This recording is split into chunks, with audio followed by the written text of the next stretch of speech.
Hello friends, welcome to my YouTube channel. Chapter 10 circle से theorem 10.8 करेंगे। The angle subtended by an arc at the centre is double the angle subtended by it at any point on the remaining part of the circle. Theorem कहती है कि किसी arc से, circle के ऊपर किसी आर्क से जो एंगल सेंटर पे बनता है ना, वो डबल होता है उस एंगल से जो किसी और पॉइंट के ऊपर बनता है। फिगर में आप देख रहे हैं, ये एक सर्कल है, ओ इसका सेंटर है और ये जो पी क्यू है ये मैंने आर्क ली हुई है। तो इस पी क्यू आर्क से एक एंगल तो बन रहा है सेंटर पे, वो कौन सा है? पी ओ क्यू, ये वाला। और एक बन रहा है पी ए क्यू, ये किसी अदर पॉइंट पे बना हुआ है, सर्कल के ऊपर ही है, सेंटर से अलग किसी पॉइंट पे बना हुआ है सर्कल के ऊपर। तो जो सेंटर वाला एंगल होता है ना, ये इसका डबल होता है, यानी angle P O Q is double of P A Q. ये थ्योरम होती है, इससे रिलेटेड बहुत सारे क्वेश्चन से आने वाली एक्सरसाइजेज में। तो हमें इसको प्रूफ करना है। तो प्रूफ करने के लिए सबसे पहले इसमें छोटी सी कंस्ट्रक्शन करनी पड़ेगी कि ए और ओ इसको इस तरह से ज्वाइन करते हुए बाहर तक चले जाना है। उसके बाद यहाँ पे कुछ एंगल्स बन रहे हैं, इनके नाम मैंने ऑलरेडी ले लिए हैं। ये 1 रख लिया, ये 2 रख लिया, ये 3, ये 4 और ये 5। अब ये जो दो ट्राइंगल आपको दिख रहे हैं ना, इनको बारी बारी आपको लेना है। मैं पहले राइट वाला ट्राइंगल ले लेता हूं और राइट ट्राइंगल के अंदर मैं क्या लिख सकता हूं? In triangle A O Q, A O Q के अंदर ये जो एंगल 1 है ना, ये बराबर होगा एंगल 2 प्लस एंगल 3। क्यों? क्योंकि किसी भी ट्राइंगल के अंदर जो उसका एक्सटीरियर एंगल होता है ना, जो बाहर को किसी एक साइड को बढ़ाकर अगर हम एंगल बना देते हैं तो वो एक्सटीरियर एंगल बोला जाता है। यहां भी ऐसा ही हो रहा है, एओ को बढ़ाकर आगे निकाल दिया तो ये एंगल 1 जो है इस ट्राइंगल का एक्सटीरियर एंगल हो गया। अब एक्सटीरियर एंगल बराबर होता है sum of opposite interior angles के। तो exterior angle of triangle is equal to sum of its interior opposite angles. तो एंगल 1 की वैल्यू हो जाएगी एंगल 2 प्लस एंगल 3। इसके बाद क्योंकि आपको पता है कि AO और OQ ये दोनों के दोनों सेम रेडियस हैं, सर्कल सेम है तो रेडियस में लेंथ में बराबर होंगे, तो इन दोनों की साइड आपस में बराबर होगी। तो हम लिखेंगे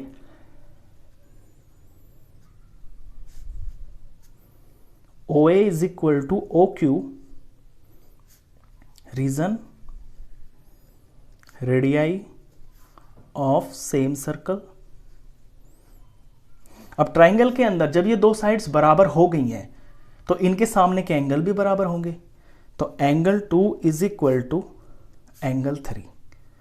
जब किसी ट्राइंगल के अंदर दो साइड्स आपस में बराबर हो, आइसोस्केलस ट्राइंगल होता है वो, तो बराबर वाली साइड्स के सामने के जो एंगल्स होते हैं वो भी बराबर होते हैं। और यहां पर इन साइड्स के सामने आ रहे हैं एंगल 2 और एंगल 3।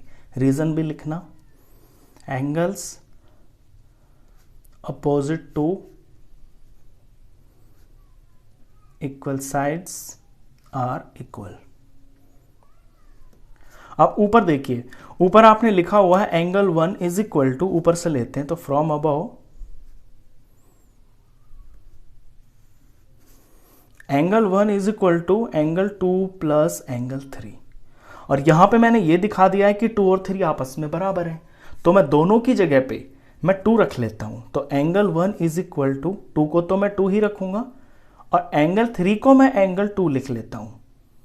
अब एंगल 1 मेरा हो जाएगा ट्वाइस ऑफ एंगल 2।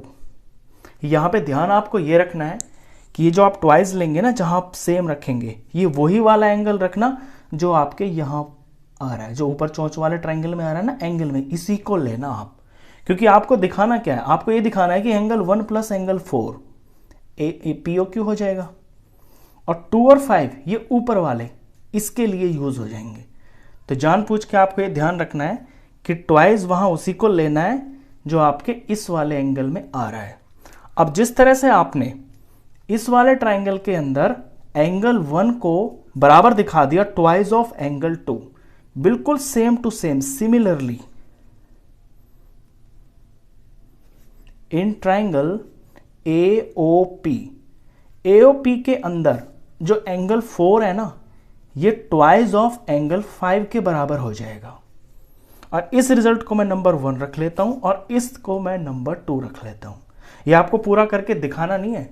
जब कोई चीज बिल्कुल एग्जैक्टली सेम स्टेप्स होते हैं तो ज्योमेट्री में आप उसे सिमिलरली करके लिख सकते हैं। यहां भी तो बिल्कुल सेम ऐसे ही हो रहा है, तो नंबर 1 और नंबर 2 से मैं रिजल्ट निकालूंगा।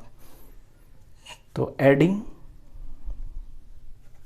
1 एंड 2, दोनों को ऐड करते हैं तो लेफ्ट वाली चीज लेफ्ट में जुड़ेगी, यानी इसका एंगल 1 और ये एंगल 4। राइट वाली चीजें राइट में जुड़ेंगी, twice of angle 2 plus twice of angle 5। Result निकाले 1 + 4, फिगर में देख लीजिए आप, 1 + 4 क्या बन रहा है, POQ। तो एंगल POQ बन गया। यहां पर 2 कॉमन आ रहा है, मैं कॉमन ले लेता हूं और ब्रैकेट में angle 2 plus angle 5। Next step में 2 का 2, 2 + 5, फिगर में देख लीजिए, 2 + 5 क्या बन गया, PAQ। तो ये PAQ बन गया। यही आपको इसके अंदर शो करना है कि जो सेंटर वाला एंगल है, सेंटर पे एंगल है POQ, वो बराबर है जो अदर पार्ट पे एंगल है उसके डबल के। तो ये शो हो गया। तो इस तरह से आप इस थ्योरम को प्रूफ कर सकते हैं अगर ये पेपर में आती है। अब इसके बाद कुछ जो थ्योरम्स हैं उन्हें भी करते हैं इसी वीडियो में। Theorem 10.9, angles in the same segment of a circle are equal. बात समझिए, सेगमेंट, सेम सेगमेंट का मतलब है ये सर्कल है, ये मैंने एक यहां पर कॉर्ड डाल दी। तो कॉर्ड से जो सर्कल है ना वो 2 चीजों में बढ़ जाता है, उन्हें हम सेगमेंट बोलते हैं। तो मान लीजिए ऊपर वाला सेगमेंट है, ये नीचे वाला सेगमेंट है।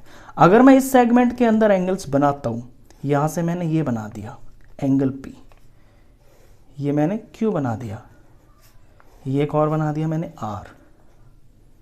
तो ये ऊपर वाली मेजर सेगमेंट है ना, सेम सेगमेंट के अंदर मैंने QRP ये 3 एंगल बना दिए। तो इन तीनों का जो मेजरमेंट है ना वो एग्जैक्टली बिल्कुल सेम होगा। इसी तरह से अगर मैं नीचे वाले सेगमेंट में कोई एंगल बना देता हूं, यहां पर फॉर एग्जांपल A, फिर यहां से मैंने ये B बना दिया, तो A और B मेजरमेंट में बराबर होंगे। ये थ्योरम बोलती है। Theorem 10.10, if a line segment joining 2 points subtends equal angles at 2 other points lying on the same side of the line containing the line segment, the 4 points lie on a circle, bracket में लिखा हुआ they are कॉनसाइक्लिक। इसको थोड़ा ध्यान से समझें, इसका meaning क्या है थ्योरम का। कोई सर्कल है, ये कोई लाइन सेगमेंट है, इस लाइन सेगमेंट के सेम तरफ यानी कि सेम साइड या इधर चाहे इधर कोई 2 एंगल बने हुए हैं। मान लीजिए P और ये Q बना हुआ है और P बराबर एंगल Q के है। तो ये जो 4 पॉइंट है, मान लीजिए AB है ये लाइन सेगमेंट, तो AB तो लाइन सेगमेंट थी, इसके एक ही तरफ सर्कल के अंदर एंगल P बना है और एंगल Q बना है और ये दोनों के दोनों बराबर भी हैं, ऐसा दिया हुआ है। तो चारों के चारों पॉइंट ABQP ये लाई ऑन अ सर्कल, ये सर्कल के ऊपर ही लाई करेंगे। ऐसा नहीं है कि P तो यहां बन रहा है और एंगल Q बाहर बन जाए। अगर बाहर बनेगा तो फिर वो इक्वल नहीं हो सकता, अंदर भी बनेगा तो भी इक्वल नहीं हो सकता। ये बराबर तभी होंगे जब बिल्कुल एग्जैक्ट सर्कल के ऊपर लाई करेंगे। और जब ये सर्कल के ऊपर लाई करेंगे, ये तो सर्कल के ऊपर लाई करेंगे क्योंकि बराबर होंगे और ए बी लाइन सेगमेंट है। तो चारों के चारों पॉइंट ना ये सर्कल के ऊपर ही लाई करेंगे और जो 4 पॉइंट सर्कल के ऊपर लाई करते हैं उन्हें हम कॉनसाइक्लिक बोलते हैं। कॉनसाइक्लिक मतलब जो सारे के सारे पॉइंट्स सर्कल के ऊपर लाई करें। नेक्स्ट जो टॉपिक है इसके अंदर ये है साइक्लिक क्वाड्रिलेटरल्स। साइक्लिक क्वाड्रिलेटरल्स अभी जो थ्योरम करवाई है मैंने यही वाली, इसी से आप समझ गए होंगे कि जो 4 पॉइंट्स सर्कल के ऊपर लाई करते हैं वो जो क्वाड्रिलेटरल बन जाएगा वो कॉनसाइक्लिक होगा। साइक्लिक क्वाड्रिलेटरल उसी को बोलेंगे।